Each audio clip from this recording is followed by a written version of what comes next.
제가 지난주에 2주 동안 이스라엘과 터키 성지순례 갔다 오고, 또 지난주에는 우리 도은미 박사님 초청해서 집회를 해서 오늘 말씀을 또 이렇게 나누게 되는데 오랜만에 나누는 것 같습니다. 뭘 꺼야 잡음이 없어져요. 마이크. 우리가 지난주가 부활주일이었는데, 부활주일날 제가 성찬 예식을 하려고 했다가 또 도미 박사님이 오셔서 성찬식을 오늘로 좀 연기했습니다. 오늘 이 성찬의 의미들을 다시 한번 깊이 있게 생각하고, 또 하나님 앞에 그 성찬이 갖고 있는 실제를 이 시간 우리 모두가 다 경험하고 또 그 가운데 들어가기를 주의 이름으로 축복합니다. 그래서 오늘은 그동안 하던 마가복음 강의를 잠깐만 멈추고 요한복음 2장 1절부터 11절인데 앞에 있는 내용만 좀 읽도록 하겠습니다. 같이 읽읍시다. 시작. 사흘째 되던 날 갈릴리 가나에 혼례가 있어 예수의 어머니도 거기 계시고 예수와 그의 제자들도 혼례의 청함을 받았더니 포도주가 떨어진지라. 예수의 어머니가 예수에게 이르시되 저들에게 포도주가 없다 하니 예수께서 그들에게 이르시되 항아리에 물을 채우라 하신즉 아기까지 채우니 이제는 떠서 연회장에게 갖다 주라 하심에 갖다 주었더니 연회장은 물로 된 포도주를 맛보고도 어디서 났는지 알지 못하되 물 떠온 하인들은 알더라. 연회장이 신랑을 불러 말하되 사람마다 먼저 좋은 포도주를 내고 취한 후에 낮은 것을 내거늘 그대는 지금까지 좋은 포도주를 두었도다 하니라. 예수께서 이 첫 표적을 갈릴리 가나에서 행하여 그의 영광을 나타내심에 제자들이 그를 믿으니라. 아멘. 아멘.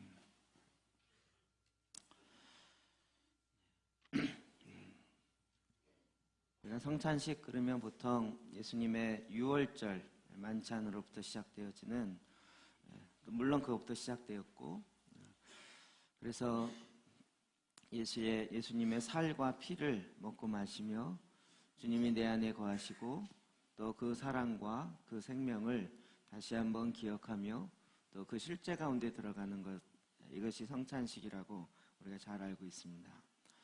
그런데 이제 그것뿐만 아니라 성경 전반적인 큰 그림 속에서 주님이 이것을 우리에게 주신 것에는 더 깊고 넓은 주님의 뜻과 의도가 있는 것을 알게 되어집니다. 우리가 오늘 읽었던 이 요한복음 2장의 말씀은 가나의 혼인잔치의 첫 번째 기적이죠. 예수님이 행하셨던 많은 기적 중에 제일 첫 번째 기적. 그렇기 때문에 이것이 갖고 있는 상징적 의미가 있습니다. 근데 첫 번째 기적의 핵심은 물이 변하여 포도주 되게 하는 것이었습니다. 이 혼례식에 포도주가 떨어져서 혼례식을 진행할 수 없는 이 상태였는데 예수님께서 물이 변하여 포도주 되게 하는, 그래서 이 포도주 사건이 첫 번째 기적으로 예수님께서 우리에게 주는 강력한 메시지를 갖고 있습니다. 또 예수님의 공생애의 십자가까지 공생애를 본다면 제일 마지막 십자가 지기 직전에 만찬을 행하시죠. 그리고 그곳에서 또다시 빵과 포도주를 가지고 성찬 예식을 사실은 성찬 예식이보다는 유월절 만찬이죠. 그 만찬을 행하시면서 다시 포도주를 드십니다. 그러니까 어떻게 보면 처음과 끝이 다 포도주를 드는 것과 관계가 있다는 것입니다. 그래서 예수님의 사역의 처음과 끝, 포도주와 관련되어 있습니다. 이 포도주가 갖고 있는 의미가 예수님의 피이기도 하지만, 그러나 그것보다도 또 다른 의미의 하나님이 주시는 아주 깊은 의미가 있습니다. 그것을 알려면 우리가 유대의 결혼 풍습을 제대로 이해해야 더 깊이 알 수 있습니다. 자, 2장 1절 말씀 다시 한번 읽어봅시다. 시작. 사흘째 되던 날 갈릴리 가나에 혼례가 있어 예수의 어머니도 거기 계시고 예수와 그 제자들도 혼례의 청함을 받았더니. 혼례의 청함을 받았다. 혼례의 청함을 받았다. 어디서 많이 듣던 얘기인 것 같지 않습니까?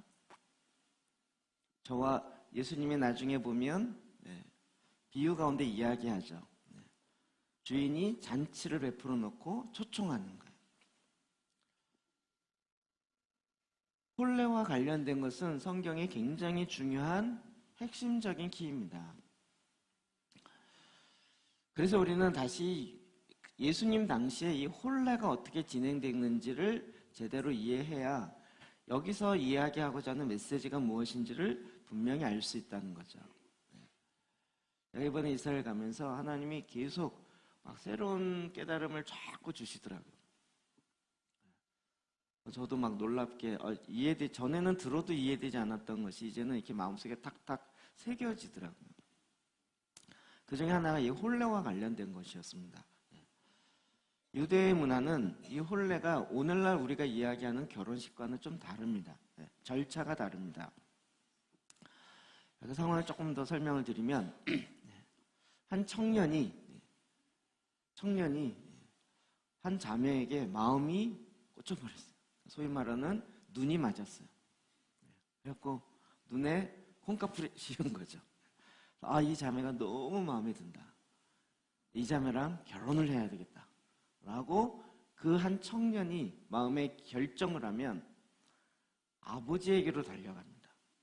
그래서 아버지에게 내가 사랑하는 자매가 생겨서 그와 결혼하고 싶습니다. 그래서 아버지에게 잔치를 할 수 있는 잔치 비용을 받아요.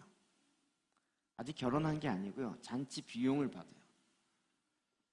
아버지를 때를 씁니다. 그래서 잔치 비용을 받아가지고 자기가 사랑하는 자매의 집에 옵니다. 그래서 이 자매랑 같이 결혼하고 싶습니다. 그러면 그 자매가 있는 집에서 그러니까 신부의 아버지가 그 신랑이 갖고 온 잔치 비용을 가지고 혼례가 아니고 7일 동안의 잔치를 베풉니다. 혼례가 아니에요. 이게 좀 독특한 부분이에요.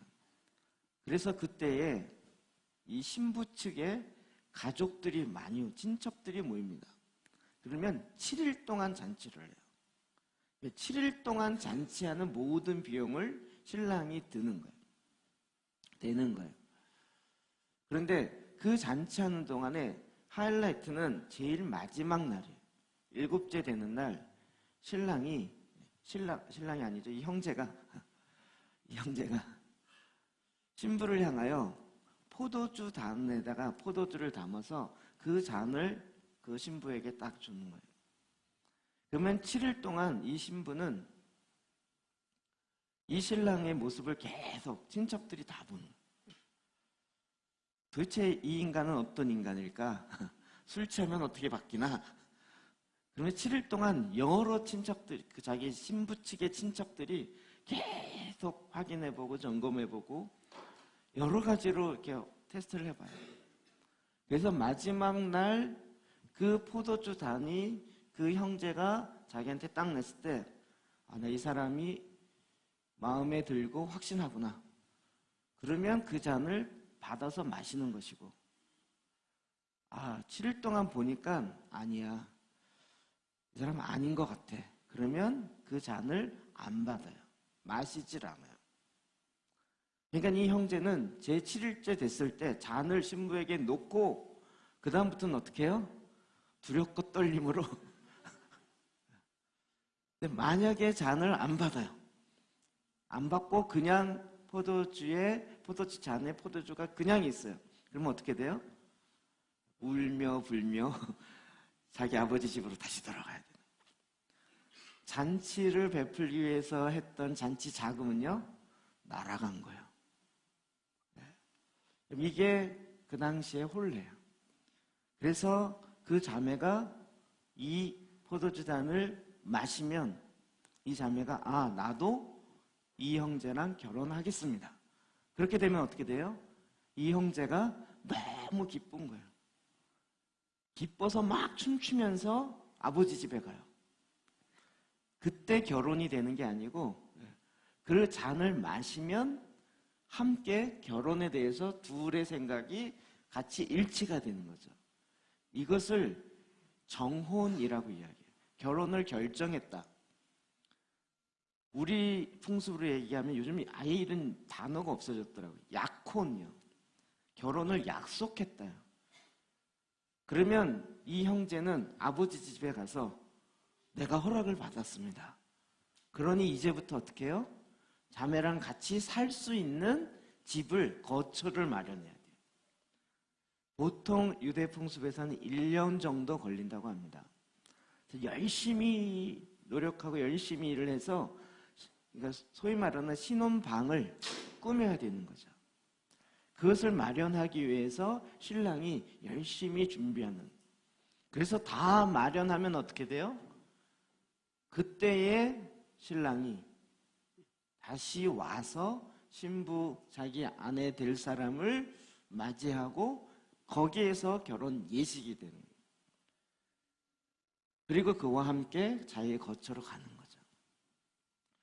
풍습이 많이 다르죠. 네.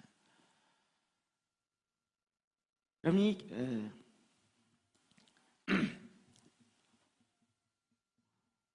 이 성경에 이런 예들이 그렇게 많이 나오진 않는데 아주 좀 별로 좋은 예는 아닌데 유일하게 나오는 것이 있습니다.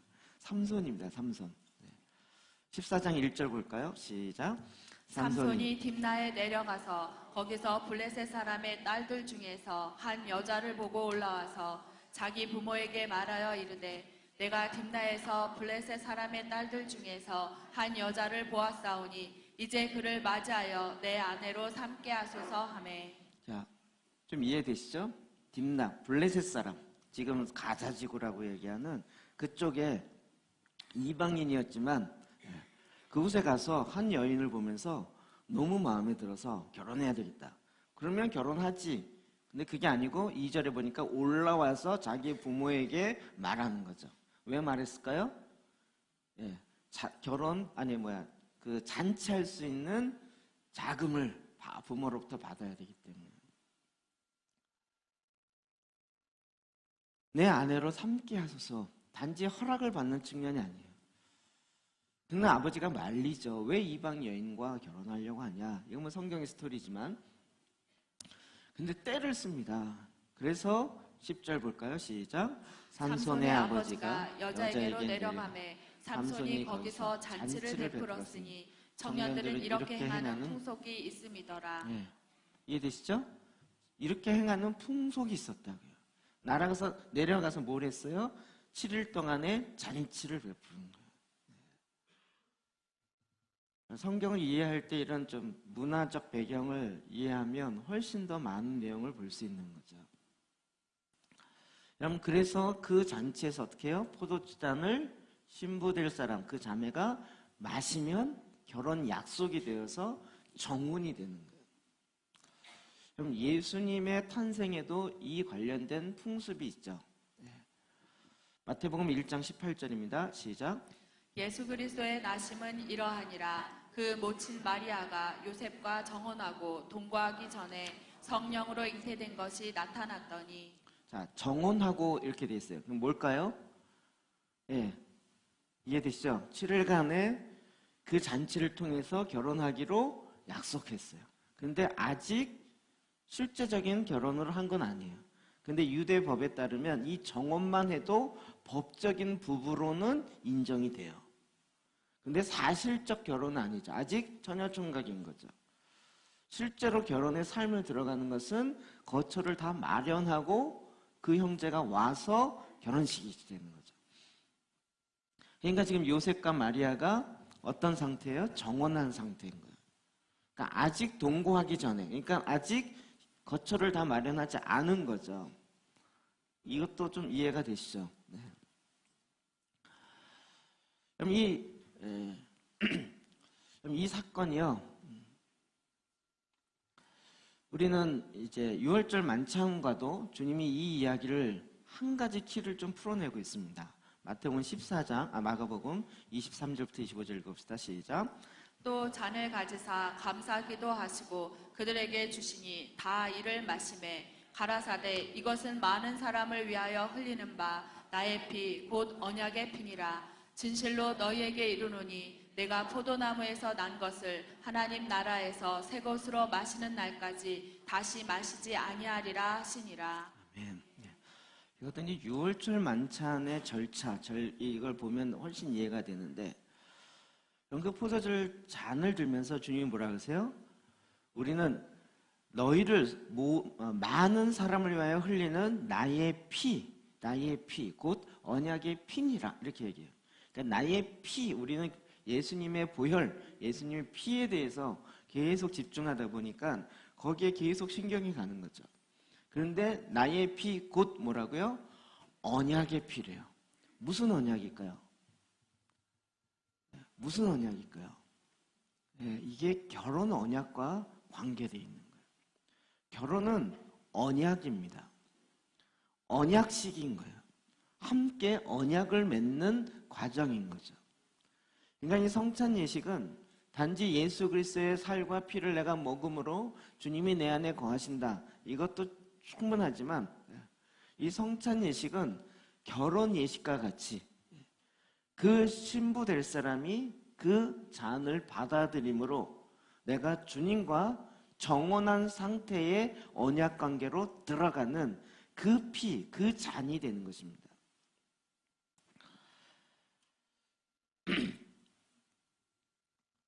성경은 이 부분에 계속 이야기를 구약부터 하고 있습니다. 호세아 2장 19절 20절 볼까요? 시작.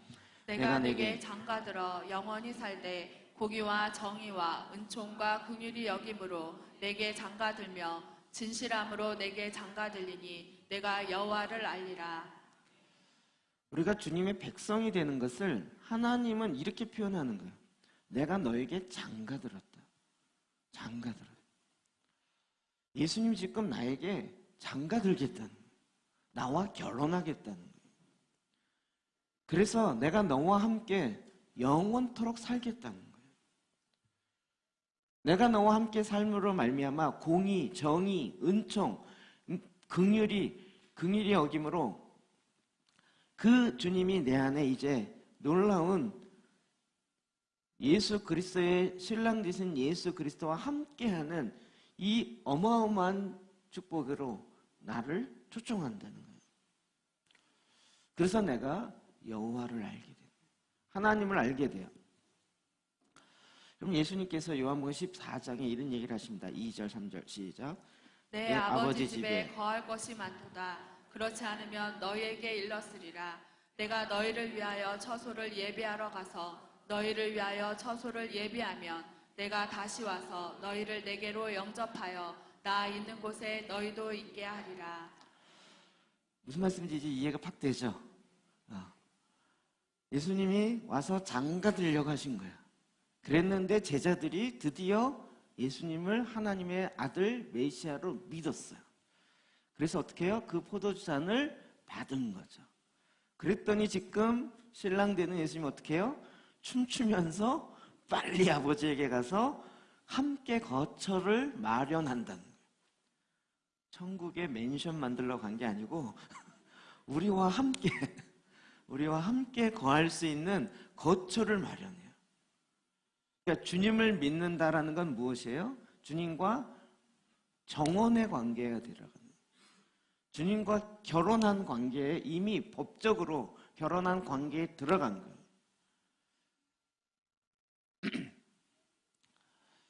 그럼 이게 성경 전반적으로 깔려있는 부분인 거죠. 우리는 이게 문화를 잘 몰랐기 때문에 이런 말씀 잘 이해가 안 됐었어요.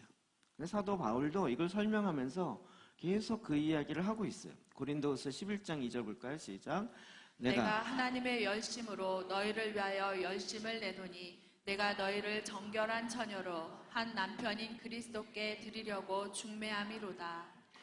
이 정결한 처녀로라고 해서 이 의미가 잘 안 와닿았죠. 그러니까 표준세 번역은 이렇게 하반절 번역하고 있어요. 나는 여러분을 순결한 처녀로 오직 한 남편인 그리스도에게 바치려고 그리스도와 정혼을 시켰습니다. 정혼을 시키려고 한 게 아니라 그리스도와 정혼을 시키고 어떻게 해요? 다시 오실 신랑, 다시 오실 메시아를 온전하게 결혼 가운데 들어가게 하기 위해서 어떻게 해요? 1년 이상 그가 준비해야 돼요. 자, 이 정혼 상태에 있는 신부는 어떻게 해야 되냐? 이제 자기는 이미 결혼이 결정된 거예요. 그때부터는 실제적인 결혼의 삶을 위해서 준비하는 거죠. 이미 결혼 가운데 들어가 있기 때문에 이때부터는 땀남자는 아무리 내가 잘못 선택했나 봐 이거 안 돼요. 물르는 것도 안 되고요. 이제부터는 더 거룩과 온전함과 깨끗함과 순결함으로 준비하며 기다리고 자기 자신을 더 그렇게 하는 그 기간이 신부에게는 자기 자신을 단장하고 준비하는 기간이 됩니다. 그럼 그 신랑 되신 예수님이 다시 와서 혼례잔치가 진행됩니다. 언제 되죠? 계시록 21장 2절에 나타납니다. 시작.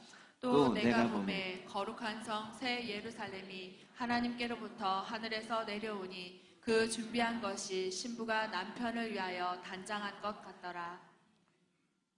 신부가 남편을 위해서 단장을 했어요. 꽃단장을 했어요. 오늘 그 신데렐라처럼 옷을 쫙 몸도 깨끗하고 피부 마사지 했을지 모르겠지만 단장했어요. 그 단장이란 신부의 단장이라는 게 뭘 의미합니까? 성경에서 이야기하는 대로 내 외형을 담당하는 것뿐만 아니라 우리의 내면, 내 마음을 신랑이 기뻐하는 쪽으로 준비하는 거죠. 그럼 이것이 이사야는 이렇게 얘기합니다. 61장 10절이요. 시작.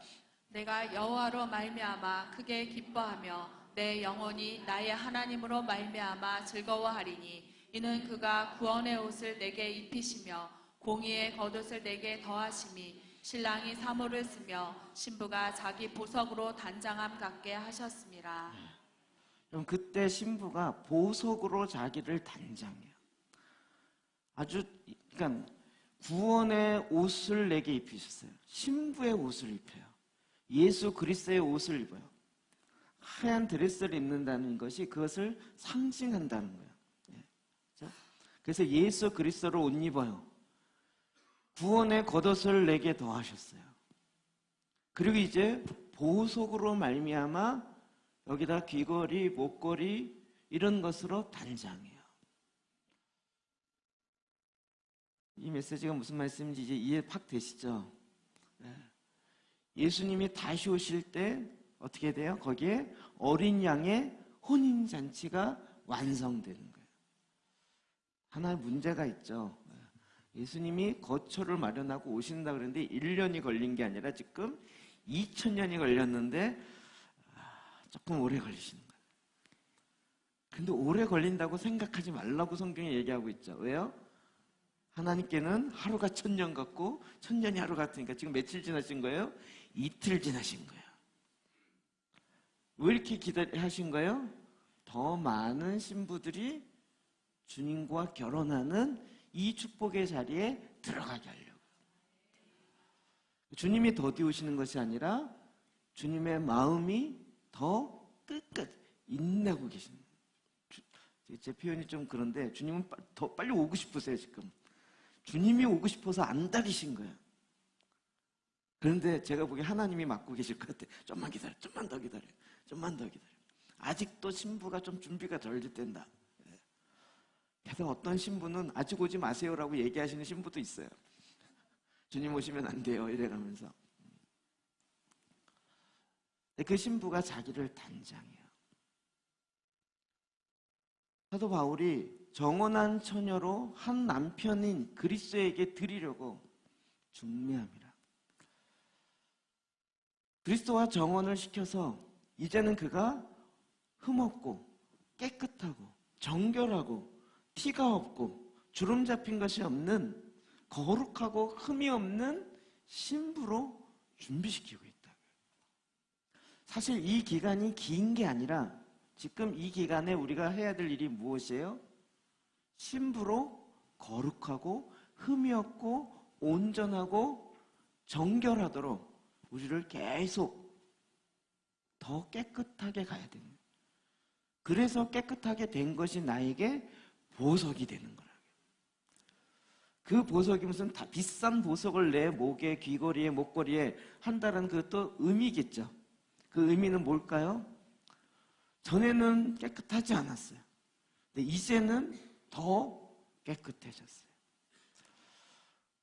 어떨 때는 고난을 통과하고 환난을 통과했어요. 그 통과한 결과로 나의 주름 잡혀 있는 것들이 이제는 펴졌어요. 높아진 산, 교만한 것들이 꺾어지고 깊이 파여진 골짜기, 내 마음의 상처들이 다시 부뚜다졌어요. 그래서 평탄하게 되었어요. 내 마음이 평안, 그 과정을 우리가 준비하는 거예요. 그래서 우리가 이 성찬에 포도주를 받을 때 이게 뭐라고요? 언약의 피인 거예요. 주님과 함께 내가 정원의 약속을 다시 기억하는 거예요. 단지 내가 성찬식을 했다 이것뿐만 아니라 이미 정언하였고 주님이 다시 오실 것들을 기억하면서 내가 신부지, 신부로서 오늘 내 자신을 단장해야 되는 거구나. 흠이 없이 영광스러운 교회, 영광스러운 신부, 그것이 바로 교회요 저와 여러분이 일인 거죠. 주님은 우리에게 지금도 그 시간을 주고 계십니다. 이 성찬식은요, 다시 한번 그 사랑에 깊이 들어가는 거예요. 그런데 포도 가난에 물이 변하는 포도 비유, 이게 뭘까요? 주님은 지금 우리랑 원래 창조한 목적 자체가 우리와 함께 영원히 그 잔치의 아름다운 집에 거하길 원하시는 거예요. 근데 문제가 생겼어요. 포도주가 없어졌어요. 주님이 오셔서 우리랑 결혼하길 원하는데 그 포도주가 없는 거예요. 그래서 어떻게 해요? 주님이 친히 물로 포도주를 만드세요. 무슨 얘기일까요? 주님이 우리랑 결혼하기 원하여서 물이 변하여 포도주 되게 하세요. 놀라운 기적을 행했다. 이것을 훨씬 넘어서 이 결혼 예식이 안 될 뻔했는데 주님이 친히 물을 변하여 포도주 되게 해서 혼례가 이루어지도록 만드시는 거예요. 그리고 친히 그 포도주의 피가 되셔서 우리로 하여금 거룩한 신부, 깨끗한 신부, 온전한 신부가 되게 하는 그 준비의 기회를 들어가신 거예요. 그래서 제자들이 주님을 믿으니까 예수님이 어떻게 됐어요? 옳다구나, 빨리 가셔야 되는. 왜 빨리 승천하시는지 아시겠죠? 빨리 가셔야 돼요. 빨리 가서 영원토록 거할 수 있는 거처를 마련하시고 이제 내려오실 직전에 있다는 거죠. 갑자기 성경이 이해가 확 되죠? 막 물이 포도주 됐다 그래갖고 막 기적이다 기적이다 그러는데 그 기적 가운데 너무나도 깊이 있는 의미가 있는 것이에요. 그래서 이 성례식을 행할 때마다 나를 기억하라. 뭐죠? 신랑을 기억하라는 거예요. 문제는 신부들이 기억력이 짧아서 그런지 자꾸 내 신랑이 누구지? 그리고 엉뚱한 우상 옆에 가고 엉뚱한 거 쫓아가고 세상에 엉뚱한 거를 자꾸 가려고 그런단 말이에요. 이거를 행함으로 말미암아 언약의 피를 기억하라는 거예요. 여러분이 오늘 이 성찬 예식에 포도주 잔을 마실 때 나는 그리스도의 정원한 신부입니다. 내가 이를 기억합니다. 주님의 살이 내 안에 들어와 있습니다. 그러므로 나는 신부로 주님이 신랑이 오시기까지 신부의 단장을 하겠습니다. 더 정결하게 되겠습니다. 더 온전하게 되고 흠이 없는 신부, 영광스러운 신부로 보석을 주렁주렁 다는 그런 신부로 내가 더 준비되겠습니다. 이것이 오늘 이 시대 우리가 지금 신부로 단장하는 기간들입니다. 그 보석은 그냥 만들어지지 않는다는 거 아시죠? 수많은 이 압박, 눌림과 그런 가운데 보석이 탄생하는 거예요. 그러니까 고난을 통과하면 통과할수록 어떻게 해요? 많은 보석들이 나오기 시작합니다. 고난을 통과하지 않고 보석이 나올 수 있을까? 우리 옛날부터 진주 예는 너무 많이 들어서 아시죠? 진주가 원래 뭐예요? 모래라고, 모래알. 모래알이요. 그 모래알이 진주 조개 안에 딱 들어가니까 그 진주 조개가 너무 아파서 자꾸 침을 내고 자꾸. 그래서 이 모래가 그 안에서 그 침과 함께 계속 깎이면서 동그래지기 시작하고, 그리고 그 침과 함께 작용하면서 하얗게 바뀌기 시작해요. 어떤 보석도 그냥 훅 떨어지는 법이 없어요. 여러분, 보석을 많이 달고 싶으세요? 이제 굉장히 지혜롭습니다. 보석을 많이 달고 싶으세요? 그래서 아들 박사님이 웰컴 투 서퍼링 한 거죠. 고난이여 내가 환영한다, 나에게 오라, 이렇게 된 거예요. 여러분, 이제 좀 기도가 바뀌어지시나요? 하나님, 왜 나에게 이런 고난을 주십니까? 왜 납니까? Why me? 왜 나에게? 이젠 그게 아니라 하나님이 나를 더 정결하게 하시는구나, 더 온전하게 하시는구나, 더 깨끗하게 하시는구나. 내가 거룩한 영광스러운 신부로, 여러분, 천국의 잔치가 일어나요. 할렐루야, 신부가 준비되었다고요. 지금 저와 여러분이 이 과정을 가는 거예요. 사도 바울은 이걸 알았기 때문에 어떻게 해요? 그 정원한 신부들을 준비시키는 거예요. 정원했기 때문에 막 조금이라도 딴짓하면 안 돼! 이렇게 되는 거예요. 안 돼! 너 정원했어. 이 사실 잊지 마. 이렇게 되는 거예요. 하나님 말씀을 잘해. 안 돼! 읽어! 이렇게 되는 거예요. 제가 사도 바울의 역할을 하고 있다는 거 아십니까? 막 줘라. 안 돼! 깨어 있어야 돼. 기름을 준비 안 했어. 안 돼! 성령의 기름 부으심을 받고 준비해놔야 돼. 저도 사도 바울과 같이 여러분 막 짜증내고 막 힘들어하고 안 돼! 그래도 해야 돼. 왜요? 우리가 그리스도와 이미 정원한 관계이기 때문에. 그렇게 우리는 준비되는 거예요. 어제 저녁에 마가복음 설교 준비를 다 해냈어요. 그리고 딱 마무리하려고 그러는데 마음에서 이게 아닌데, 이게 12시인데 그래갖고 다시 넣고 고민하고 그러다가 다시 이 말씀을 준비했어요. 12시부터. 그래서 1시에 끝나가지고 오늘 그 포도잔을 받는 날이잖아요. 이 받는 의미가 너무 중요한 게 막 이번에 이스라엘에서 확 깨닫게 되고 알게 됐는데, 이걸 다음을 기대하시라 이르기가 너무 아까운 거예요. 너무 아까운 거예요. 그래서 오늘 다 멈추고 잠을 못 자는 한이 있더라도 설교하다 졸 뻔했어요. 오늘 여러분이 성찬 예식에 포도잔을 내가 받는다라는 것은 내가 그의 피를 기억합니다, 이 정도가 아니라 내가 주님과 정원한 자입니다. 내가 거룩하고 온전하고 흠이 없고 티가 없는 자로 주님 앞에 서겠습니다. 그리고 이렇게 계속 준비하는 자의 삶을 살아가겠습니다. 그리고 우리가 얘기하는 거죠. 신랑 되신 주님, 어서 오십시오. 신부가 단장이 끝났습니다. 신랑 되시는 주님, 어서 오십시오. 단장이 안 끝났는데 어서 오십시오 곤란합니다. 네. 어서 오십시오. 이렇게 주님 앞에 기도하는 거죠. 주님은 우리로 하여금 그래서요 처음 사랑을 다시 회복해야 돼요. 처음 열심을 다시 회복해야 돼요.